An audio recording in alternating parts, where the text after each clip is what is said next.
Etkilenebilirim. Kaygı beni etkiledi. Etkileyebilir, olabilir. Korku beni çok etkiledi. Etkileyebilir, olabilir. Az etkiler, çok etkiler. Demek ki benim etkilenme toleransım düşük. Aynı kaygı Ahmet'i bu kadar etkilemiyor. Ama beni fazla etkiliyor. Bu sadece kaygı meselesi değil. Bu etkilenme toleransı meselesi. Yani biberin ağzımı yakması sadece acı biber meselesi değil, damak tadı meselesi.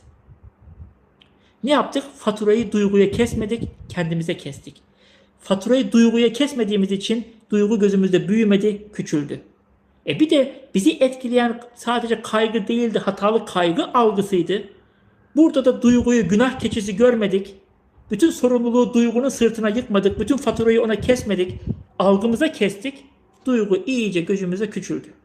Bakın hem duygu gözümüze küçüldü, hem duygunun bizdeki etkisine karşı toleransımız arttı.